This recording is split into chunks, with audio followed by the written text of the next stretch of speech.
Bonjour et bienvenue dans Miettes de bois. Donc là vous me voyez prendre des poutres et les déposer sur le tréteau, mais c'est bien la suite de la précédente vidéo sur l'abri bois. En fait les tenons et mortaises que j'avais pu faire sur la précédente vidéo n'ont pas tenu. Le bois a tellement travaillé que les mortaises ont éclaté, il n'était plus possible de continuer ainsi. J'ai donc changé complètement mon fusil d'épaule, revu les assemblages, revu la constitution de mon abri bois. Donc j'ai racheté des poutres, comme vous me voyez là, des tracés. Et puis j'ai décidé de ne plus faire des tenons de mortaises, mais de faire des emboîtements par mi-bois.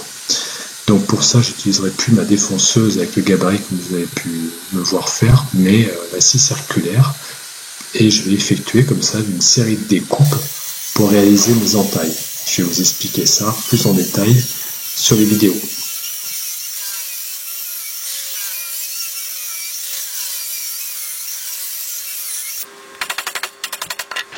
Donc voilà, j'ai fait une série d'entailles à peu près espacées tous les centimètres.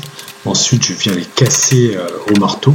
Ça va bien, ça se casse par languette, par petits bouts, comme vous pouvez voir. Après, je vais finir d'enlever toutes les petites cassures de languette au ciseau à bois. Et je vais après parfaire la surface au rabot, comme vous allez pouvoir le découvrir sur les vidéos à suivre.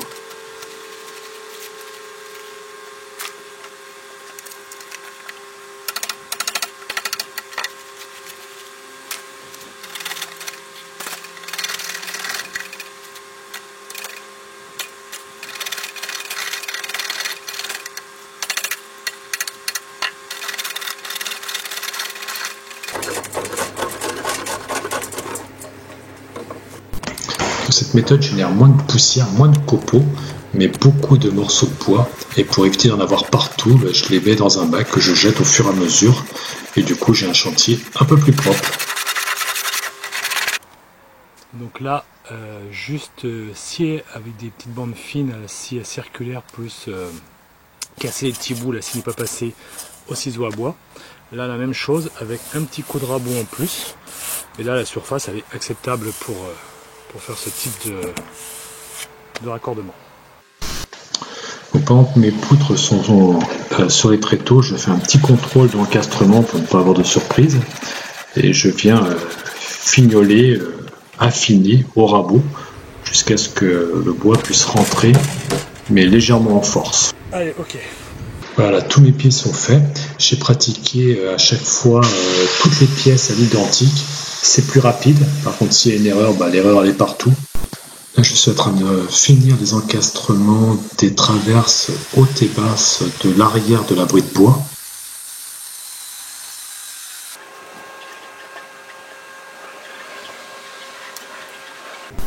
Dernière étape avant de présenter l'ensemble sur les fondations, la pose des platines. Donc là, vous me voyez faire une croix pour centrer les platines sur le milieu des poutres.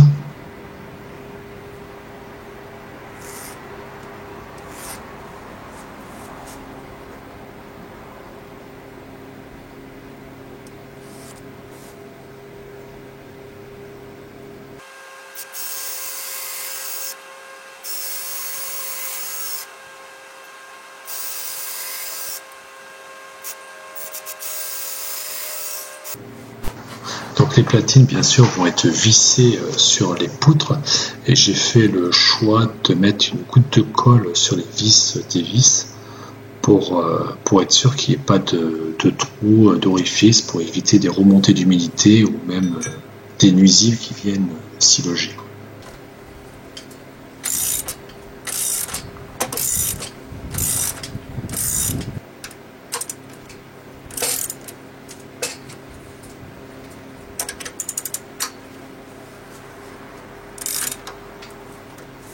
Donc là, je présente mes premiers pieds, exactement où ils seront à l'emplacement définitif, que je place sur les fondations. Comme ça m'évite de mesurer, de reporter les mesures. Moins on mesure, plus on est précis. En tout cas, c'est le dicton. Donc mon assemblage à mi-bois sera vissé et collé.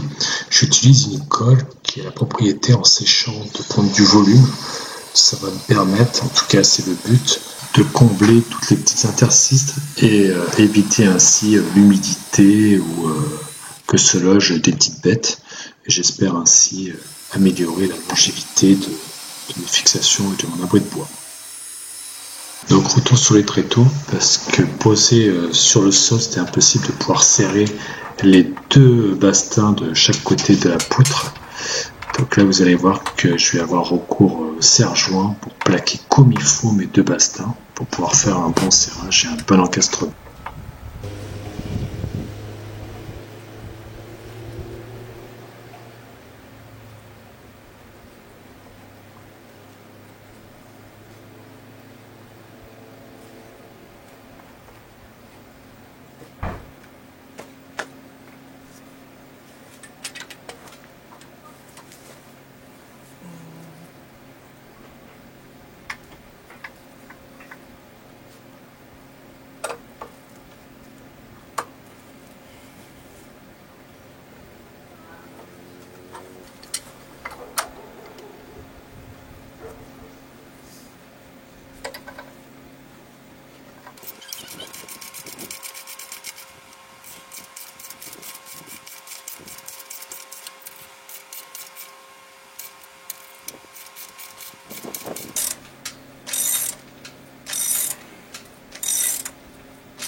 Mes vis font 140, mes poutres font 150 de large.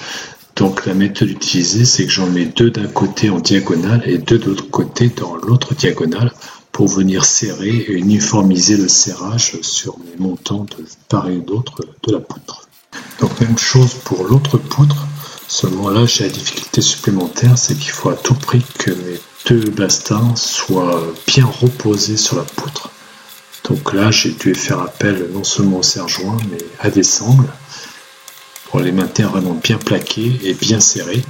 Et aussi des sangles pour essayer d'avoir un bon équerrage et maintenir mon équerrage pendant tout le collage et le vissage de mon encastrement. Tout seul, c'est pas facile, mais avec un peu de temps, on y arrive.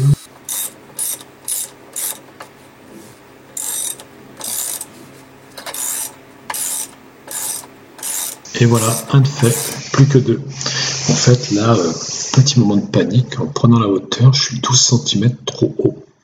J'ai simplement mal pris la mesure de ma platine. Je l'ai pris quand elle était en hauteur haute, pendant que c'était une hauteur basse. Donc je suis obligé de revoir la position de mes poutres pour faire le toit. Vous allez voir ça plus tard dans la vidéo. Donc là, voilà, les trois sont faits. Ça donne déjà une bonne idée de l'ensemble. Je vais maintenant attaquer les liaisons, donc les traverses hautes et basses. Donc pour cela, j'ai mis des cales pour maintenir mes bastins. Comme je suis tout seul, ça me permet de les positionner plus facilement pour pouvoir les régler, les découper, éventuellement réajuster et les présenter définitivement pour les fixer. Je vous laisse découvrir cela en vidéo.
Bien sûr, quelques galères pour fixer mes traverses. Là, j'attaque celle du bas, que je vais présenter de la même façon que celle du haut.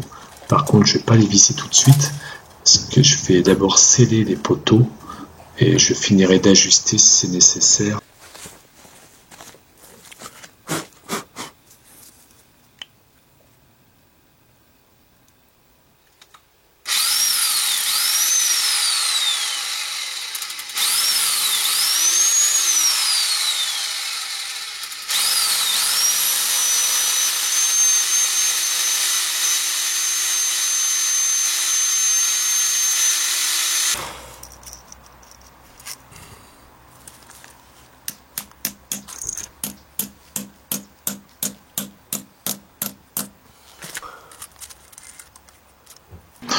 Là, je vous laisse imaginer la galère pour remettre en place mon abri bois. Il y a 6 pieds à remettre pile poil dans les vis. Donc là, attention aux doigts. J'avais prévenu. Pour la partie arrière, là c'est beaucoup plus lourd. Il y a quand même les montants et les traverses qui sont tous fixés ensemble. Donc là, merci au serre-joint écarteur, je ne sais pas comment on peut l'appeler. Ça m'a sauvé sur cette partie-là, sans devoir faire trop d'efforts.